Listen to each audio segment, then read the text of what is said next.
Hey guys, आज मैं explain करने वाला हूँ मूविंग सीजन 1 के एपिसोड नंबर 18 को। अगर आपने अभी तक पिछले एपिसोड नहीं देखे हैं तो प्लेलिस्ट का लिंक आपको डिस्क्रिप्शन में मिल जाएगा।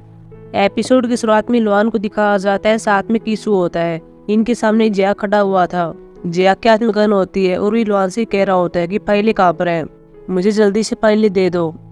लेकिन इलवान फाइलें नहीं देना चाहता, जिया कैप्टन को मारने वाला था। तभी हम देखते हैं पर म्यून आ जाती है और वह जिया पर गोलियां बरसाना स्टार्ट कर देती है। जिया किसी तरह छुप कर एक रूम के अंदर चला जाता है। इलवान भी किसी को दूसरे रूम में ले आता है। जिया के पर म्यून से बात कर रहा था और कह रहा था कि तुम्हारा निशाना बहुत ही अच्छा है, तुमने तो मुझे मार ही दिया था, क्या तुम्हारे पास भी किसी प्रकार की पावर है। हालांकि म्यून नहीं कोई रिस्पॉन्स दे रही थी और नहीं कुछ कर रही थी। वो यहाँ पर एक नल को देखती है और नल पर फायर करती है और गोली नल सेट कराकर बाद में जेचान के पास पहुंचती है और जेचान अचानक से डर जाता है कि गोली कहाँ से आई है। तभी म्यून जेचान के पीछे जो विंडो होती है उसके पास आ जाती है और जेचान जैसे पीछे मुड़ता है मी ह्यून इसको मार देती है। इसके बाद म्यून इलवान के पास आती है और यहीं पे कीसू होता है। म्यून याब्रिन से कहती है कि ये जगह खतरनाक है, तुम्हें बाहर से ले जाना चाहिए। इसके बाद म्यून इसलिए जाती है। इलवान भी अभी यहाँ से जा रहा था और साथ में कीसू को आने के लिए कह रहा था, लेकिन तभी कीसू को एक रूम में से किसी के रोने की आवाज आती है। वो अंदर आता और देखता है कि यहाँ पर हानबिल होती है। हानबिल यहाँ पर कीसू को देख लेती है और कह रही होती है कि मुझे बहुत ही डर लग रहा है, मैं सिर्फ यहाँ पर अपना कैमरा लेने के लिए आई थी। हानबुल जोर जोर से रोने लगती है। किसू इसको कह रहा था कि तो इस प्रकार रोना नहीं चाहिए, तुम्हें चुप होना होगा, नहीं तो हम दोनों यहाँ पर मारे जाएंगे। अगले इसमें देवकुन को दिखाया जाता है, साथ में लंबा आदमी होता है। इस लंबे आदमी का नाम योंग देवक होता है। ये दोनों जोन के पास ही चले जाते हैं और बाद में आगे जा रहे थे, लेकिन तभी हम देखते हैं आगे म्यून आ जाती है जिसके हाथ में गन होती है और वह गन इन पर तान देती है। देवकुन म्यून से कहता है कि तुम यहाँ तक कैसे आई हो और मेरे सैनिक कहाँ पर हैं। म्यून कहती है कि मैंने तुम्हारे 2 सैनिकों को मार दिया है। अगले दिन बोंगशो को दिखाया जाता है, साथ में इशू होती है और जुनवा भी एवरो होता है। यहाँ पर बोंगशो नेट के अंदर फंसा हुआ था। जुनवा इशू को देखता है और बाद में बोंगशो से कह रहा था कि तुमसे अच्छी है, ये उतनी बुरी नहीं है, लेकिन तुम्हें क्या हुआ है, तुम लड़ क्यों नहीं पा रहे हो। मैं किसी ऐसे आदमी को जानता हूँ जिसकी तरह तुम दिखते हो और वह तुम्हारे पिता है। बोंगशो बचाने से शांत होता है और कह रहा था कि मेरे पिता।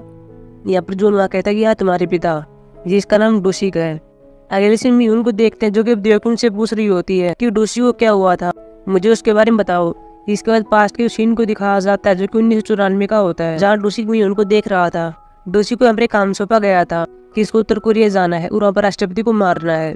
इसके बाद उत्तर कोरिया के राष्ट्रपति भवन को दिखाया जाता है जहाँ पर एक एक करके सभी सैनिक मर रहे होते हैं और बाद में दिखाया जाता है ये डोशी को था जो कि सभी को मार रहा होता है। वह सभी को गोलियां मार रहा था, लेकिन उनको जान से नहीं मार रहा था। वह सैनिकों के कंधों पर गोलियां मार रहा था ताकि मरे नहीं और जिंदा रहे। इस प्रकार वो सारी सैनिकों को मार देता है और बाद में अंदर प्रवेश करता है। अंदर हम देखते हैं यहाँ पर देवकुन होता है और वह भी अपनी गन लेकर डोशी के सामने खड़ा हुआ था। वह डोशी पर गन चलाता है, लेकिन इससे पहले डोशी अपनी गन चला देता है और गोली यहाँ पर देवकुन को लग जाती है। इसका डोशी के अंदर एक रूम में जाने वाला था, लेकिन यहाँ पर देवकुन इसके पांव पकड़ लेता है और कह रहा था कि तुम ऐसा मत करो। डोशी यहाँ पर देवकुन से कहता है कि तुम्हारे पास और तुम्हारे सैनिकों के पास ज्यादा समय नहीं है, उनकी जान अब भी बच सकती है, इसलिए तुम्हें उन्हें बचाना चाहिए। इसके बाद डोशी के अंदर आता है और यहाँ पर हम देखते हैं कि राष्ट्रपति बीमार होता है। देवकुन भी पीछे अपनी गन को निकालता है और वो डोशी को मारने वाला था, लेकिन डोशी देवकुन के हाथ पर गोली चलाता है और देवकुन की गोली कट जाती है। डोशी को राष्ट्रपति के ऊपर गन तान देता है, हालांकि इसको मारता नहीं है, वह राष्ट्रपति को छोड़ देता है। अगले इसमें दिखाया जाता है जहाँ पर देवकुन को चीफ ने बुला हुआ था और कह रहा था कि दक्षिण वालों के पास पावर है, हमें अपनी जगह पर ऐसे इंसानों को ढूंढना होगा जिनके पास पावर हो और यही तुम्हारा मिशन होगा। तुम्हें जितना जल्दी हो सके इस मिशन को पूरा करना होगा और जिनके पास पावर हो उन लोगों को ढूंढना होगा। और अगले इसमें देखते हैं जहाँ पर देवकुन होता है और साथ में बहुत सारे सैनिक भी होते हैं। यहाँ पर कुछ और लोग भी होते हैं जिनमें हम जुनवा को देखते हैं, साथ में योंगदेओक भी होता है और लोग भी होते हैं। इन सभी को खाई से नीचे कूदने के लिए कहा जा रहा था क्योंकि इनमें से जिसके पास भी पावर होगी वह बच जाएगा और बाकी मर जाएंगे, लेकिन कोई भी कूद नहीं रहा था। लेकिन जब सैनिक पीछे से इनमें गोलियां बरसाते हैं तो सभी को नीचे कूदना पड़ता है। देवकुन खाई के पास आता है और देखता है कि कोई भी नहीं बचा है, कोई भी ऊपर नहीं आया। इसके बाद देवकुन जाने लगता है, लेकिन तभी हम आसमान में देखते कि अब जुनवा आ जाता है। देवकुन अब जुनवा को देख लेता और नीचे आने के लिए कह रहा था, लेकिन जुनवा मना कर देता और कह रहा था कि मैं नहीं आऊंगा, मेरे सभी दोस्त मर गए जिनके साथ मैं ट्रेनिंग कर रहा था। मैं सिर्फ यहाँ पर गार्ड की नौकरी करना चाहता था और मेरे परिवार की रक्षा करना चाहता था ताकि वो भूख से नहीं मर जाएं। देवकुन कह रहा था कि तुम्हें हमारे लिए काम करना होगा, अगर तुम ऐसा करते हो तो रिपब्लिक तुम्हें रिस्पेक्ट देगा। लेकिन जुनवा कह रहा था कि मुझे ऐसे रिस्पेक्ट नहीं चाहिए जिसमें लोगों की जान चली जाए। देवकुन बाद में कहता कि अगर तुम ऐसे भाग गए तो देशद्रोही बन जाओगे, तुम गद्दार कहलाओगे। और बाद में पता कि तुम्हारी फैमिली के साथ क्या होगा, इसलिए नीचे आ जाओ और हमारे लिए काम करो। जुनवा के पास कोई ऑप्शन नहीं होता और वो नीचे आ जाता है। इसके बाद सीन को दिखाया जाता है जहाँ पर डूसी को पकड़ने के लिए सैनिक आए हुए थे। डूसी की अपने मीन को कह रहा था कि तुम्हें ऐसे भागना होगा, किसी को नहीं पता चलना चाहिए कि मेरे बेटे के पास वही पावर है जो कि मेरे पास है। उन्हें नहीं पता चलना चाहिए कि पावर विरासतें बच्चों को मिल सकती है, इसलिए तुम्हें ऐसे भागना होगा। हालांकि वही सीन है जो कि हमने पहले ही देखे थे। जब डूसी को हमरे पकड़ा गया था तब डूसी ने मीन को संकेत दे दिया था कि अब तुम्हें ऐसे भागना है। इसके बाद मीन गाड़ी लेकर चली जाती है। इसके बाद में आगे दिखाया जाता है कि अब हुआ क्या था। डूसी को पकड़कर योंगजुन के पास ला जाता है। योंगजुन यहाँ पर डूसी से पूछ रहा होता है कि राष्ट्रपति भवन में हुआ क्या था, तुमने राष्ट्रपति को मारा क्यों नहीं? क्या तुम ऐसे ही सोच रहे थे कि अपने बच्चे को और अपनी पत्नी को ऐसे भगा दोगे और खुद यहाँ से भाग जाओगे? लेकिन ऐसा नहीं होगा, हमने तुम्हें ढूंढ लिया था और हम फिर तुम्हारी पत्नी को और बच्चे को ढूंढ लेंगे। डूसी को इस बात पर गुस्सा आता है और वो योंगजुन को मारने के लिए दौड़ता है। योंगजुन यहाँ पर कह रहा था कि मुझे मारने से क्या होगा, अगर तुम मुझे मार भी दोगे तो इंटरपोल तुम्हारे पीछे पड़ जाएगा। इंटरपोल तुम्हारा हर वक्त पीछा करेगी क्योंकि तुमने नेशनल सिक्योरिटी एजेंसी के आई ऑफिसर यानी कि मुझे मार दिया था। लेकिन तुम इन सबसे बच सकते हो। मैं तुम्हें आखिरी काम सौंप रहा हूँ। तुम्हें उत्तर कोरिया के राष्ट्रपति भवन में फिर से जाना होगा और वहाँ पर उसको मारना होगा। ये तुम्हारा आखिरी काम होगा, तुम्हें बस यही करना है। बाद में तुम कहीं पर भी जा सकते हो। अगले में दिखाया जाता है जहाँ पर डूसी राष्ट्रपति भवन में आ जाता है, लेकिन अभी यहाँ पर इसको एक दो सैनिक ही मिलता है, यहाँ पर और सैनिक नहीं होते। तभी डूसी के सामने जुनवा आता है और वह डूसी पर गोली चलाता है। डूसी भी यहाँ पर जुनवा पर गोली चलाता है। डूसी को गोली लग जाती है, साथ में जुनवा को भी गोली लगती है। तभी हम यहाँ पर चानील को देख जिसके हाथ में एक बेल होती है और वह डूसी को इसकी मदद से बांध देता है। यहाँ पर हम जुनवा को देखते हैं जिसने बुलेट प्रूफ कोट पहना हुआ था और डूसी से कह रहा होता है कि मैंने सुना कि तुम सैनिकों के शीशे पर गोली चलाते हो ताकि उनकी जान न जा सके, और मैंने भी ऐसा ही किया था और मुझे पता था कि तुम यहाँ पर शीशे पर गोली चलाओगे। तभी यहाँ पर देवकिन और साथ में बाकी सैनिक आ जाते हैं। देवकिन यहाँ पर डूसी को अपनी उंगली दिखाता है और कह रहा था कि तुम्हें तो याद ही होगा कि मैं कौन हूँ।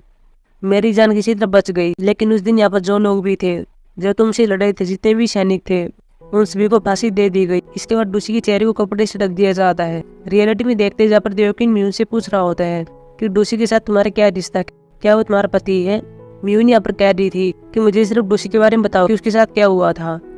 यहाँ पर देवकिन बताता है कि उसने हमारे राष्ट्रपति भवन पर हमला किया था। उसने मेरी उंगली के साथ ऐसा कर दिया था। हम उस दिन बुरी तरह से आ रहे थे, लेकिन बाद में डूसी वहीं चला गया था। लेकिन 2003 में वो फिर से आया। इसके बाद म्यून अपनी कान की क्षमता से सुनती है कि देवकिन अपने पॉकेट में से गन को निकालने वाला है और तभी दूसरे पर गोली चलाना स्टार्ट कर देते हैं। इसी बीच में उनके पाँव में गोली लग जाती है, साथ में योंगबियो को भी गोली लग जाती है। इसके बाद म्यून किसी तरह चली जाती है। अगले इसमें बोंगशो को दिखाया जाता है जो कि अभी नेट के अंदर है और यहाँ पर जुनवा से पूछ रहा होता है कि क्या तुम मेरे पिता को जानते हो। यहाँ पर जुनवा आवरता है और कह रहा होता है कि क्या तुमने तुम्हारे पिता को नहीं देखा है, तुम्हारी एज कितनी है? बोंगशो चिल्लाता है और कह रहा था कि तुम मेरे पिता को कैसे जानते हो। यहाँ पर जुनवा कह रहा था कि मैंने तुम्हारे पिता को पकड़ लिया था। बोंगशो कह रहा था कि पकड़ने से तुम्हारा क्या मतलब है? जुनवा कह रहा था क्या तुम कोरियाई नहीं समझते हो कि मैंने अभी भी तुमसे क्या कहा है? अभी यहाँ पर बोंगशो गुस्सा आ जाता है और वो नेट को फाड़ देता है और बाद में जुनवा पर हमला कर देता है। जुनवा एकदम से बोंगशो पर वार करता है। बोंगशो अब दीवार से टकराने वाला था, लेकिन एकदम से अचानक से रुक जाता है। इसका जोर से जुनवा की ओर बढ़ता है। जुनवा बोंगशो को पंच मारने वाला था, लेकिन वैसा नहीं कर पाता। बोंगशो जुनवा को पीछे से पकड़ लेता है और बाद में इसको बोल रहा था। हाइशु को बाद में जगाती है। हाइशु वहाँ पर एक बॉल को उठा लेती है और बाद में फ्लैश से बात करती है कि कैसे इलवा ने मुझे बॉल फेंकना सिखाया था। इसके बाद बोंगशो जुनवा को हाइशु के पास ले आता है और अचानक से जुनवा को छोड़ देता है। हाइशु बॉल को लेती है और जुनवा के चेहरे पर पंच मारती है। जुनवा दूर जाकर गिर जाता है। अगले में चानील को दिखाया जाता है, साथ में गैगुन होता है। गैगुन यहाँ नीचे पड़ा हुआ था। चानील इसके पास आता है और फोन में फोटो मिलाता है और कह रहा था कि तुम हो, तुम्हारे पास कोई पावर है फिर नहीं है। तभी गैगुन चानील पर हमला कर देता है, लेकिन गैगुन कुछ नहीं कर पाता और चानील गैगुन को बुरी तरह से घायल कर देता है। गैगुन का पर खून भी बहने लगता है। अगले में देवकिन को दिखाया जाता है, साथ में योंगदेओक होता है। ये दोनों म्यून को ढूंढ रहे थे। यहाँ पर देवकिन योंगदेओक से कह रहा था कि मैं अपने सैनिकों को देखने के लिए जा रहा हूँ, तुम टीचर के पास जाओ और फाइल ले आओ। योंगदेओक कहता ही ठीक है। देवकिन योंगदेओक को जाते हुए देख रहा था और बाद में पास्ट के सीन को देखते हैं कि जब देवकिन ने कुछ लोगों को नीचे खाई में कूदने के लिए कहा था, तब हम यहाँ पर देखते योंगदेओक को कुछ नहीं होता और वह धीरे धीरे करके ऊपर आ रहा होता है। ऊपर से देवकिन भी इसको देख रहा होता है और ऊपर आने के लिए कह रहा था और साथ में कह रहा होता है जिसको दर्द नहीं होता है वही असली योद्धा है। इसके बाद योंगदेओक ऊपर आ जाता है और कह रहा होता है कि मैं एक वॉरियर हूँ और मुझे दर्द नहीं होता है। अगले से म्यून को दिखाया जाता है जो कि बाथरूम के अंदर होती है और यहाँ पर अपने पाँव पर एक पट्टी लगा रही होती है क्योंकि यहाँ पर म्यून को गोली लग गई थी। देवकिन भी यहाँ पर अपने सैनिकों को ढूंढ रहा होता है। वो यहाँ पर म्यून के खून के निशान को फॉलो कर रहा था और बाद में इलेक्ट्रिसिटी रूम में आता है और यहाँ पर देखता है कि म्यून ने स्पाई कर्मी को मार दिया है। अगले सीन म्यून को फिर से देखते हैं जिसने जॉन के पास कॉल कर ली है। जॉन ने अपने नीचे पड़ा हुआ था, बाद में ठीक होने लगता है और फोन को उठाता है।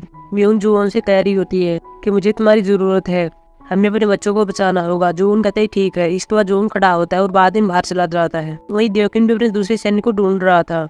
उसे यहाँ जयाग्रीक जाता है, इसके पास आता है और कह रहा होता है कि रिपब्लिक तुम्हें तुम्हारे इस काम के लिए रिस्पेक्ट देगा। इसके बाद देवकिन किसी के पास कॉल करता है और कह रहा होता है कि अपने सन ग्लासेस लगाकर अंदर आ जाओ। अभी हम स्कूल के बाहर कार को देखते हैं जो कि देवकिन की होती है। कार की डिग्गी में से एक आदमी बाहर आता है और बाद में स्कूल के अंदर आ रहा होता है और इस आदमी का नाम जेसो को होता है। और इसके बाद एपिसोड समाप्त हो जाता है। सो गाइस ये थी मेरी एक्सप्लेनेशन एपिसोड नंबर 18 की। अब मिलेंगे एपिसोड नंबर 19 की एक्सप्लेनेशन में, जो कि आज को है उसकी बहुत जल्दी एक्सप्लेन करने वाला हूँ। तब तक के लिए बाय।